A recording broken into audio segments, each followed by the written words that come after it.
मालेगांव शहर में कोरोना का कहर इस तरह बरसा कि कहीं ना कहीं ऐसा लगता था कि अब क्या होगा। काफ़ी ज़्यादा पेशेंट मालेगांव शहर में पाए जा रहे थे। उसी में से एक शाहिद भाई हमारे साथ मौजूद है।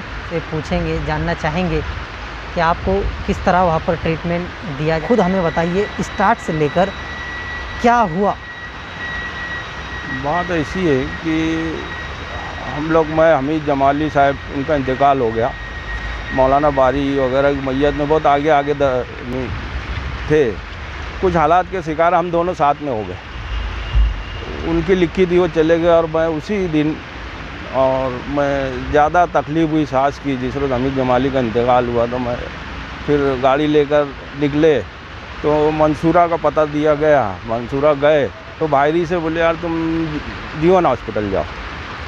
जीवन हॉस्पिटल मेरा इरादा नहीं था जाना, तो बोले विजन सुपर स्पेशलिटी लैबोरेटरीज, आपके अपने शहर मालेगांव में।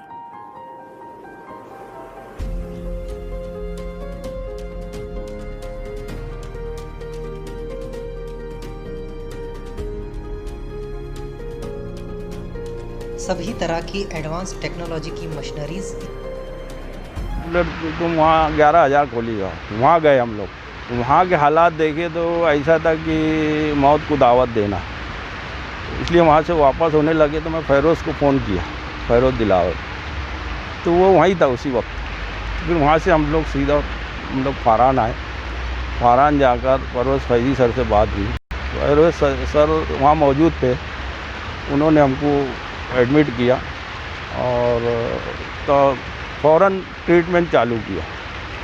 कुछ मेरे पैर में सूजन थी, उन्होंने एक सलाइन चढ़ाई जुलाब के तौर पर।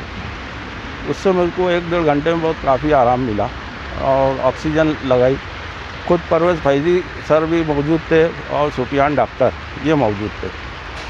और मैं 15 दिन रहा तो मैं जो देखा तो परवेज़ सर तो बहुत मेहनत, 24 घंटे मेहनत कर रहे थे और हमेशा काउंटर के पास खड़े नज़र आते थे। उनके साथ सुफियान डॉक्टर फारान हॉस्पिटल के और अल्ताफ़ डॉक्टर ये भी मौजूद रहना। मैं कई मरतबा सुफियान डॉक्टर से पूछा कि यार तुम सोते कब हो, तो बोले आधा घंटा 1 घंटा, ऐसा पार्टों में नींद ले रहे हम लोग। बोलने का मतलब ये है कि परवेज़ सर तो मेहनत कर रहे थे। बहरहाल उनकी जो गवर्नमेंट की जो स्टाफ था वो कतई यानी उनको साथ नहीं दिया। विजन सुपर स्पेशलिटी लैबोरेटरीज, आपके अपने शहर मालेगांव में। हार्मोन्स टेस्ट, सभी तरह के स्पेशल टेस्ट, थायराइड यहाँ पर होते हैं। ज़्यादा दिन रुकने की ज़रूरत नहीं, एक ही दिन में अपना रिपोर्ट हासिल करें। वक्त बचाइए और विजन लैब ज़रूर आइए।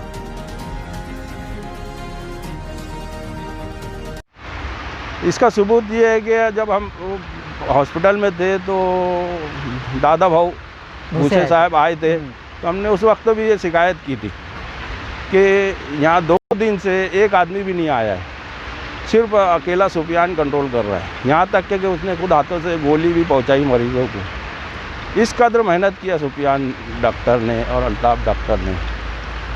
तो फैज़ी सर तो बहुत मेहनत कर रहे थे। बहरहाल उनकी को जो फौज थी, उनकी कंपनी थी, उन्होंने उनको साथ नहीं दिया। बहरहाल आखिरी तक के परवेज़ सर वहाँ मौजूद रहते थे, हर वक्त, रात देखो दिन देखो। ऐसी बातें सामने आ रही थी क्या डॉक्टर परवेज़ फैज़ी हो, उनका स्टाफ हो, पेशेंट को नज़रअंदाज करता था, दूर से गोलियां फेंकना। हाँ, ये बात तो मतलब सही है। तो वो स्टाफ ऐसा था कि 10 फुट दूर से ही खड़े रहेगा नाम पूछने का, और 10 फुट दूर से वो गोली फेंक के चले जाने का, और वो लगाना है ऑक्सीमीटर, तो दूरी से ऐसा वो सैनिटाइज़र मार के लगा के देखना। जबकि उसका कायदा ये लगाने के बाद थोड़ा आधा मिनट बाद वो सही पोजीशन में आता है, तो वो भी नहीं देखते। बस वो देखे कि हाँ आ गया, इतना आ गया, बस उतना एक राउंड रहता था उनका, समझे ना। और कुछ वो ऐसा कभी आके देखे नहीं है ना, कभी कुछ नहीं करे। बहरहाल फैज़ी सर वहाँ से आवाज़ दे के एक पेशेंट का बोलते थे, उसका देखो, इसका देखो। मैं 15 दिन था ना, तो रात में मैं 1 नंबर हॉल में था, 2 नंबर में एक मेमन भाई था, हनीफ भाई, अनवर भाई। तो यहाँ तक कि इसने सुफियान डॉक्टर ने मेहनत किया कि हम दोनों को वहाँ लगाया कि यार मैं हर घंटे में तो वो किट पहन के आ नहीं सकता अंदर, तो मुझसे कहता था कि यार ये पेशेंट का उसका सेचुरेशन देखो कितना है, आधी रात को हर 1 घंटे के बाद ये पेशेंट कितना है, तो वो देखकर हम उसको फ़ोन पर बताते थे कि यार इतना इसका चढ़ रहा। एक औरत बेचारी बहुत यानी आखिरी स्टेप पे आ गई थी, तो बहुत ही तकलीफ में थी। फिर मैं फ़ोन किया तो वो फ़ौरन किट पहन के सुफियान डॉक्टर उतनी रात को आया। और कई मरतबा ऐसा हुआ कि सिलेंडर जो ऑक्सीजन के सिलेंडर नए आके खड़े रहते थे वो लीकेज रहते थे। इसकी शिकायत मैंने किया तो वो जो 2 आदमी फिटिंग को आते थे बोले हम काम करने वाले हमको समझ रहा तुमको समझता, जबकि आवाज़ आती थी उसमें खड़े हैं सिलेंडर अभी लगे नहीं है पेशेंट को, तो वैसे ज़ाय हो जाते थे। जब आके लगने के बाद वो पेशेंट के पास मुश्किल से 2 घंटा 2.5 घंटा चलता था, सिलेंडर खाली हो जाता। एक पेशेंट को मैं एक रात में 4 सिलेंडर लगाया। फेमस होटल वाले हैं 40 गाँव पाटे पे, उनकी घरवाली को, रफ़ीक भाई घरवाली, एक रात में 4 सिलेंडर मेरे हाथ से लगाया मैंने। अब तुम समझ लो कि वो सिलेंडर की हालत है, यानी वो सिलेंडर पहले ही ज़ाय हो जा रहे। रात में ऐसे वक्त तो आया कि सिलेंडर लाने को आदमी नहीं, सुफियान डॉक्टर खुद वहाँ से इतने बड़े वजनदार सिलेंडर वहाँ मरीज़ तक पहुँचा के दिए उन्होंने। खाना मिलता था बराबर? खाना मिलता था। क्या देते थे खाने में? खाने का तो वो होटल का आता था, सुबह वो कुछ सूजी आ जाती थी और दोपहर में दाल आती थी, कुछ बिजाले वगैरह की चटनी। वो सर खाने के ताल्लुक से तो कुछ नहीं बोलना है। सुफियान सर और फैजी सर, अल्ताफ़ सर ने बहुत मेहनत की है।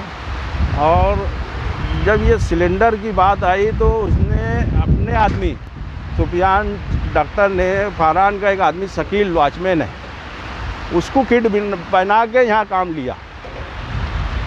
सरकारी आदमी नहीं रहता था तो शकील नाम का आदमी सिलेंडर हमारे तक पहुँचा के देता था किट पहन के, और वो सीधा करता था, टाइट करता था वो जो सिलेंडर लीकेज रहते थे। शाहिद भाई फरहान हॉस्पिटल में 15 दिन एडमिट थे।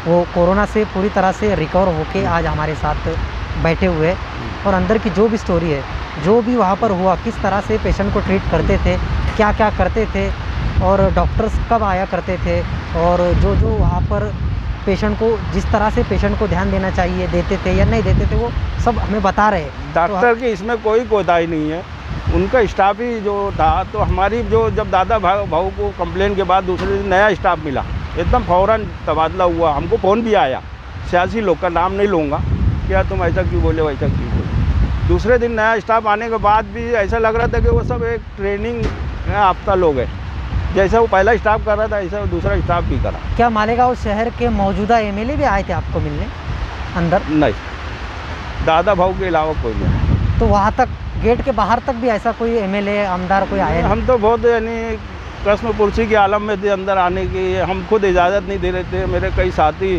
फैरोज दिलावर बोला मैं अंदर आता, मैं सख्ती से मना किया कि अंदर मत आना, क्योंकि हालात अंदर के बहुत ख़राब थे।